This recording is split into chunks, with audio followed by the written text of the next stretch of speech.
Hello and welcome to Scholar Coaching. If you'd also like to participate, follow the link below and access the replay inbox. In there, go ahead and drop your replay file, ball chasing link, or YouTube video of you playing your preferred game mode, and mention your competitive rank or six-man's rank if possible.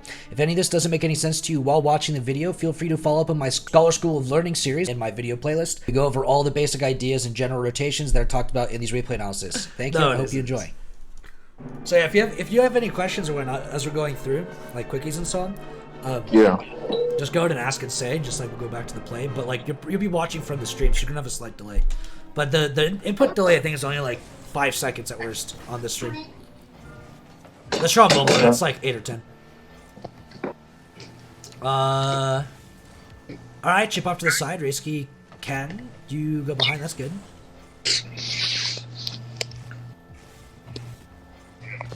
Low 50. Could you put your mic on push to talk or mute it until you want to ask a question? There's a bit of background noise in it, and there's like okay. It's just doing some things. Yeah. Good challenge share. A little awkward. Let's see. Up the sidewall. Not a huge fan of up the sidewall. Oh, you try to pre-flip it? Yeah, you just land that. That's fine. Try to get ball cam on a little bit sooner your way out here. Because as you're leaving overall, you've already identified that you have to get the corner boost as well in this situation, and you've already lined up to it, so you don't really need to watch yourself go and collect it. Now you just gotta get this ball came on during your flip. Make sure that they don't clear it on your net during this time, because if they clear this on net in the midfield where you want to get it now, you don't want to be able to turn it now, and then you could easily still get the corner boost just fine the same way. Yeah, challenge there. It seems a little awkward, but overall, like you read that he dropped it below himself, so you had a pretty free engagement. Good interception on that. That's not my phone. And then chip, okay. Shot, cool. Good shit on Risky. Good follow through.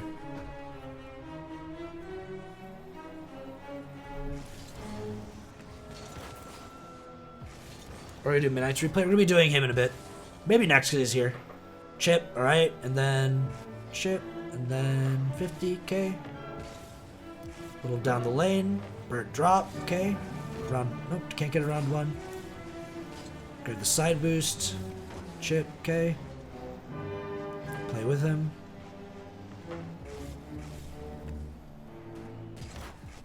Oh! Unfortunate touch. Did you want to clear here? Or did you mean to control this?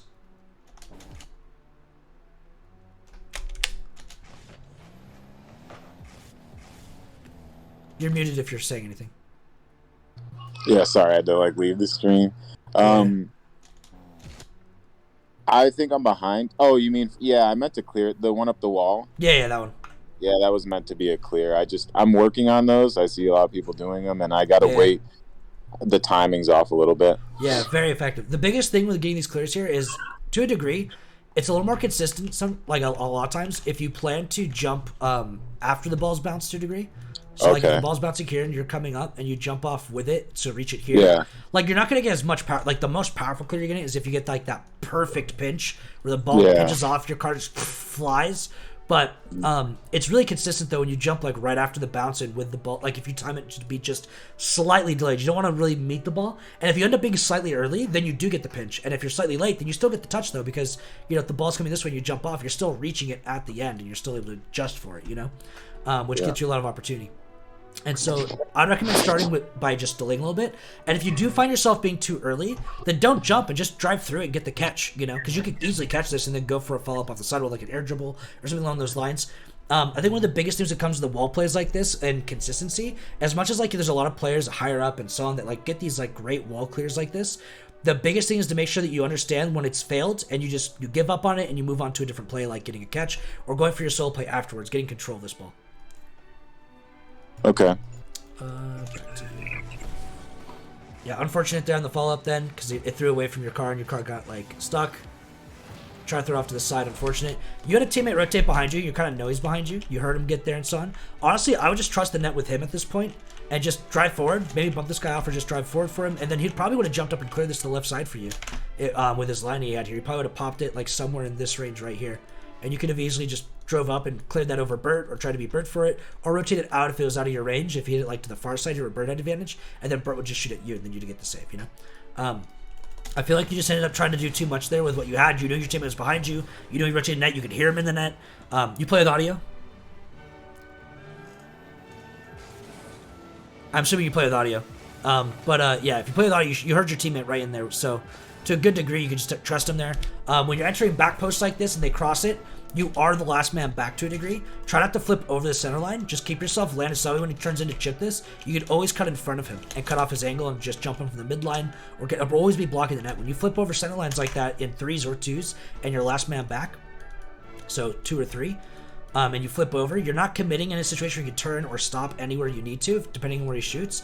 You commit yourself to start your play here, which means when you need to turn in, now you're coming from outside the post line, which means if you just rushed it, that's a free goal. Because you're landing and your line is out here, so you can just always shoot to the near side, or the far side for you, or near side for you, that you already flipped over. I understand that. Yeah, so timing the post line is really important with not jumping, or just like, it's good that you built momentum with boost, but you don't want to be pre-flipping over things like that.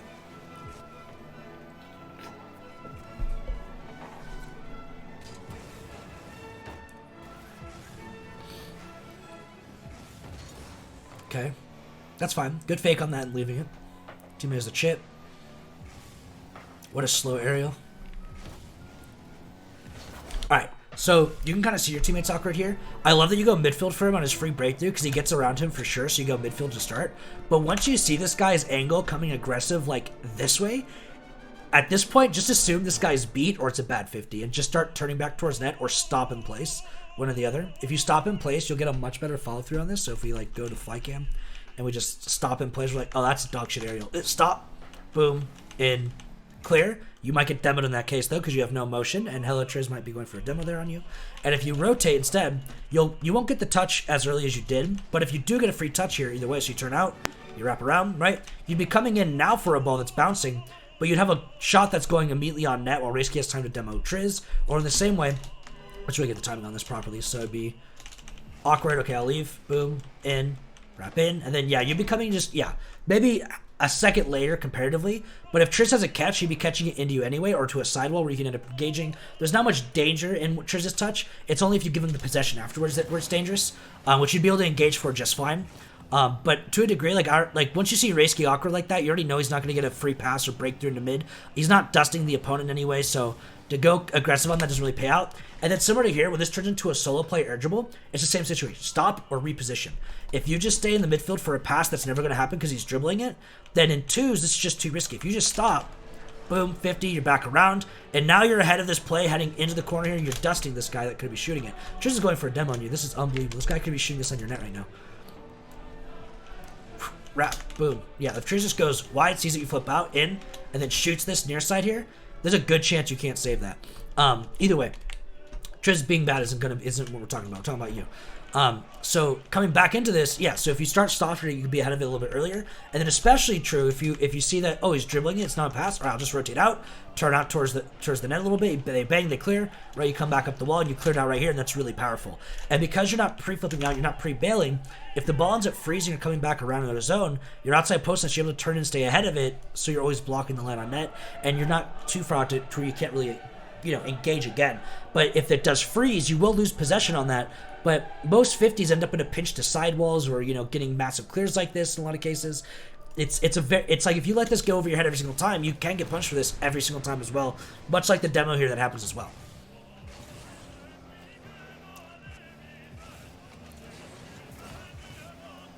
Yeah, another solo play that you end up getting very aggressive for. He's going for a flip reset. It's not a pass in the midfield. Don't burn your boost. Slow down.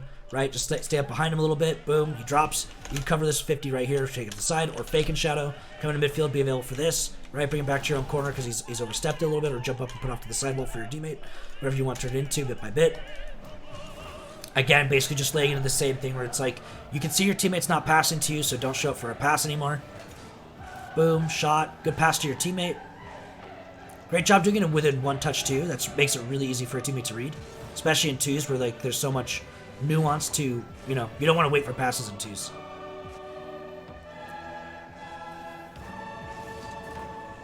Okay.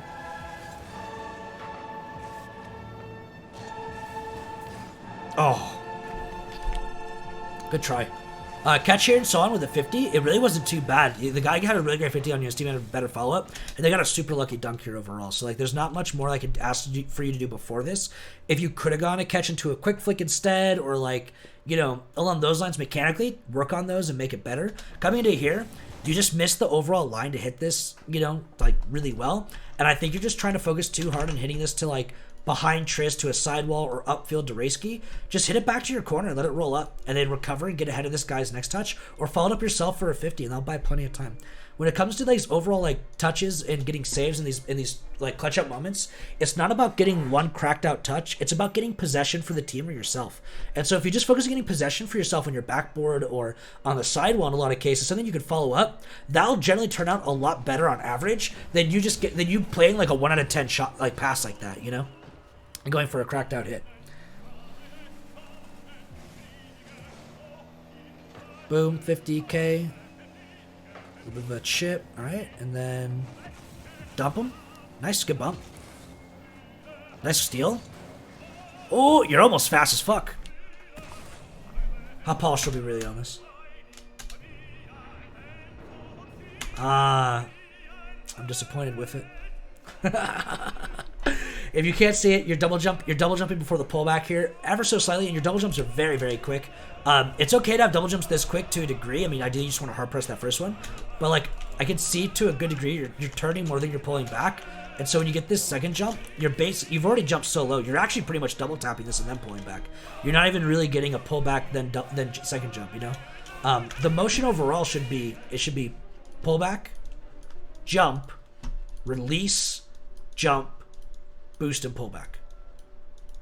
Yeah, I've been working on my double jump. I watched like you do it with 45 boosts, or like from free play spawn, you get a pad and you go up, and I've been like, I'd say 9 out of 10 times getting the ceiling reset. Now I've been practicing it like after this replay. So this 45 boost is very, very, very doable. There is the clip of me on the channel that's 38 boost, where I do 2 squirts after the 1 pad grab, or into the 1 pad grab. Okay. So it's 38, and 38's the limit really that I've been able to prove to a good degree though. Don't aim for 38. 45 is the starting point. Aim for 41. That's the goal. Okay. 41 is the goal. 41 is a spot where it's like there's just enough error to where like you can do it 10 out of 10 times without failure if you get really good at it. If you really polish it, that's something that I've proven to myself is that I can do 10 out of 10 times. So anyone can do 10 out of 10 times, all right? Except for maybe if you have like literal worse hands than I do. Like maybe you're missing a hand, okay? If you're missing a hand, all right, like I will give you the exception, you know? But I'm sure I've met people that literally have like missing 3 fingers on one hand that can do it just fine, all right? So there's no excuse. But the biggest thing overall is it's like, 41's the goal. 45 is the starting point. If you do 45, you're pretty much good enough to get yourself basically anywhere. I've literally seen people in SSL that can't even do 45 before. So like, I wouldn't sweat. Like, it's not too much to sweat about. But like, if you're gonna go for this challenge, you need to be faster. And you're so close to being fast enough. But it's like, if your line was just this instead of this, you would have had this, right? And it's like, it's just that little difference. That little double jump aerial difference will make that gap, and you'll dunk this guy next time. Either way, though, there's no need for you to die this. If on the side of it, you can always fake and shot. You can always get it back to your teammate. You can always go up the sidewall and let him, if he drops or goes for solo play, you jump on him afterwards. You know, there's always more you can do there that isn't just about mechanics and speed. If you do want the mechanics and speed side of that, then by all means, keep on practicing it, polish it, get better at it, become the next guy that can do that. But at the same time, you don't have to. You can always just fake it and let your teammate take up the clear because he's already back at net. 50 here overall, fine. With the shot, was there anything else you could do here? Clear over. You could collect a few more pads and stay defensive on this, right? If your teammate's not passing to you, there's no need to rush in or like put yourself aggressive in a midfield position. You can really just slow yourself down behind him. Like I said, a lot of times stop. Outside post lines when playing defense is really big. So if you know that this guy's going for a breakthrough or solo play that you can't follow up, then you may as well just want to stay outside these post lines on either side, I don't care. And then just make sure you're at least neutral facing so you can turn in or facing in to those post lines, right? A 45-degree angle is also really good a lot of times. And if you just made that small difference here, you'd be so much quicker into the follow-up here. So for 45 degrees right here, we just slow down, stop, turn out this way, and then back around, and then up. This is way easier to save, right? And the same idea, if you're facing in direct, and you see the 50, so you turn out, wrap around, overall, up. right? Because you're starting from outside the post lines, you don't have to take a really wide line to catch up to it and around it. You take a very short line to snap around and then up and vertical. It can end up shortening your time a lot there. Momentum is key on this, and I really recommend in general when you're in twos, a lot of lateral lines like this are really good because it gets you snapped in right immediately. You can always go back and get yourself distance out of the gate, which is really, really important. So I'd recommend most of the time just getting a lateral line if you know your teammate's solo playing. But besides that, overall, good try on the save. Good job on that overall attempt. And you didn't boost or dive forward, so that's also a good sign as well that you don't want to be doing that when your teammate has the breakthrough that you can't catch up on.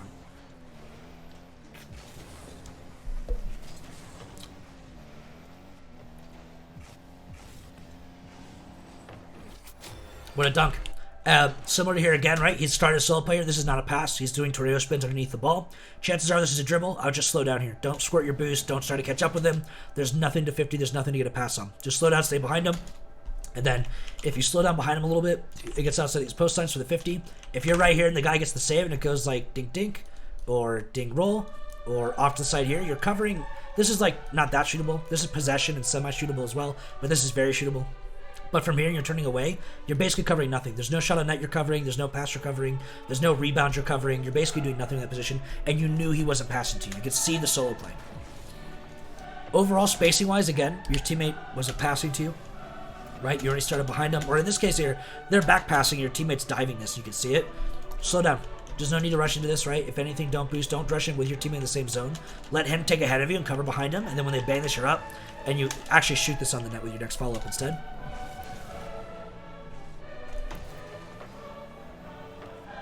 Yeah, it's on the ground.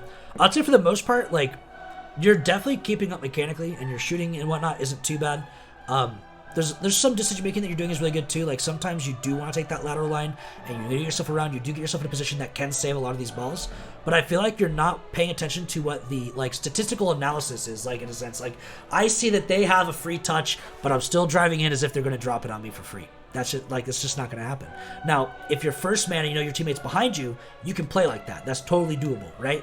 But when your teammate's ahead of you, that's his job, not yours. And so when he's ahead of you, you got to make sure that you play for the failure or the clear instead. You got to make sure you see the opportunity there. At the same time, if he has a passable opportunity or you want to play for a 50 into mid, as if the pass can go through, that is a viable reason. You can do that. Just make sure that there is, it looks decent, or the same way, there's actually a chance that it gets passed. If the opponents have a free touch, don't drive in with your teammate as if they're just going to drop it. That doesn't do you anything, And so it's just lining up those little bits and pieces, and a huge awareness thing. Your teammate took a lot of solo plays this game, which technically speaking, the higher you get is the theoretical correct way to play twos. Doesn't mean you can't pass, but it's the more efficient. It's what everyone does. It's the efficient thing because it puts all the weight on your shoulders in most cases.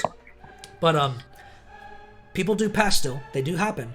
It's good that you know how to be in position for a pass, but in twos, generally give yourself a rule of thumb. If he doesn't pass it within 2 touches, I'm out. If it looks like it's a air dribble, I'm out. You know what I mean? He's slippery setting, I'm out. I'm staying second. I'm just playing defense now, Don't rotate third or extend midfield. Chase the ball like a fucking animal. Be a man.